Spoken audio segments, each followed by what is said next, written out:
Hosted by you/pickled sunflower. When I, 30F, was in college, I got a job looking after an elderly couple's middle-aged, disabled son, John, now 50M, in the afternoons and on some weekends. John is unable to take care of himself and requires constant supervision, but he is overall a very pleasant person. I grew up with two severely disabled siblings, so I am quite comfortable with John. I don't have any formal caregiving experience, and because Jan and Jerry were retired, I was almost never completely alone with John. They took on the heavy lifting, so to speak, but they liked to have me around so they had the freedom to run errands by themselves, go on walks, take naps, etc. Caring for John was truly a full-time job, and hiring me helped lessen the burden. They were extremely kind people, paid me well, and treated me like family. Over time, I grew very close to Jan, Jerry, and John. I brought meals for them every week, and we would eat together. It stopped being about the compensation, although they did compensate me generously. This arrangement lasted for about 4 years.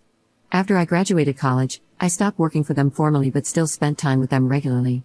Around this time, Jerry passed away. Jan and I remained close, and I returned to assisting her with John on a part-time basis, even though I had a full-time job by then. John is Jan and Jerry's only child, and all of their siblings are either deceased or live far away. They had many close friends from church and the community, but it was still difficult for Jan to find the support she needed. About a year after Jerry passed away, Jan was diagnosed with cancer. She continued to care for John full-time, even while battling cancer and undergoing treatment, but eventually, as her disease progressed, she moved John to a full-time assisted living center. Toward the end of her life, we visited him together, and she expressed her fear that he would have no visitors and become depressed after she passed away. She asked me if I would continue to visit him regularly, and I agreed. She told me this was her only dying wish. Jan passed away over 3 years ago, and I have remained a part of John's life ever since. I visit his care facility, which is over an hour away, at least twice a week, because it is important to me to uphold my promise to Jan. However, my husband recently received a once-in-a-lifetime job offer across the country. We are talking thousands of miles away. I'm so happy for my husband, but I can't shake this awful pit in my stomach. If it weren't for John, I would have absolutely no hesitation about moving, but I can't let go of my overwhelming guilt. John really has no other visitors. If he's lucky, a church friend might visit once every 6 months or so. If I leave, he will be alone. Yes, he has his caretakers, but they care for dozens of people each day. Most of the other patients in the facility are far less amicable and pleasant than John, so he struggles to make friends. The personal connection just isn't there, and without it, I worry he will regress. I really don't know if I can move across the country in good conscience, but I know refusing to leave could jeopardize my marriage. Do I have any legal options if I wanted to pursue moving John to a care facility in my new city? Money is extremely tight, so I can't fathom hiring a lawyer or taking on any personal financial responsibility for John, but I just don't know what to do. Edit. Thank you all for the overwhelming number of replies. I never expected this post to receive so much attention. I'm still sorting through my feelings, but I have to accept that it would be unrealistic to put my life on hold just to be there for John. Thank you all for the amazing suggestions. I'm going to get John a tablet and plan bi-weekly video conversations. We'll start video chatting before I leave so he has a chance to get used to this new form of communication, in conjunction with the usual in-person visits, of course. I'm also working with his church to find him more visitors. Thank you all so much. My husband thanks you as well. In response to the question about who has power of attorney over John, to be completely honest, I don't know. I would imagine it's one of his aunts or uncles. That worries me, however, because they are all in their 80s and 90s. I have a lot of unanswered questions about John's future, but I do know Jan and Jerry planned well financially, and he has a large trust. I'm going to talk with the staff at his care facility to see if they can give me any additional information. Update 7 months later. Last time I posted, I was overwhelmed with guilt about the prospect of leaving my disabled friend to move across the country. I honestly couldn't tell you how many hours I cried over the situation. It opened up so many cans of worms. Before this, I was living on autopilot. Coming to terms with everything made me realize that I'm still grieving my parents. I still feel guilty about not putting in enough effort taking care of my disabled siblings, which placed more of the burden on my parents. I feel guilty about not visiting my siblings more. I miss Jan and Jerry terribly. I miss when I was younger and everything seemed so much easier.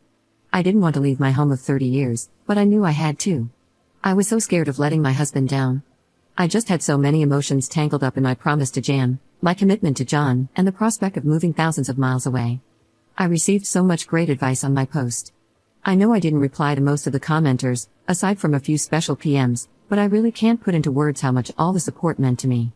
It truly helped me when I was in a low place. So, here's the update. My husband and I bit the bullet and made the big move this past February. Before I left, I bought John a tablet, and we practiced video calling 3 or 4 times. Honestly, it didn't go very well. He didn't seem to connect with me as much through Skype. He was distracted, irritable, and didn't seem to recognize it was me inside that tiny computer. The last time I visited him, I was heartbroken. I gave him a huge hug and a kiss. He's not usually into physical contact like that, but he accepted it really well. I also gave him a care package with some of his favorite candies and treats, and he was really happy. It was so bittersweet. I can't say I ever really felt confident in my choice. We continued with video calls bi-weekly until about 2 months ago when I received a call from his treatment facility that John passed away after choking on a plastic game piece. I'm still utterly devastated. He was one of the most special people I've ever known, and it's hard to accept the reality that he's really gone. It's still a shock to me, even just typing this out. I know Jan and Jerry believed in heaven, so I like to think they are all together now, happy and at peace. I miss all 3 of them very much. I can't thank this sub, and my professional licensed therapist, Lowell, enough for the support. I know this is a really depressing update, but I've wanted to thank all the commenters on my original post for a while, and it seemed fitting to make a final post. Commenter.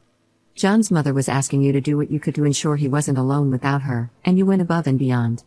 Not only did you check in on him, but you treated him like family, almost to the point of putting him before your own husband. I can't imagine that's what John's mother intended. She certainly didn't expect you to spend decades of your life tied to caring for John on her behalf.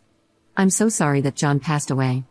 I'm sure his mother would have been overwhelmed with gratitude for the care you showed him, and through him, for her and her memory. I'm also sure John would have been incredibly grateful for how amazing you were with him. Neither of them would have wanted or intended for you to sacrifice your life to make his a little better. You should be so proud of yourself.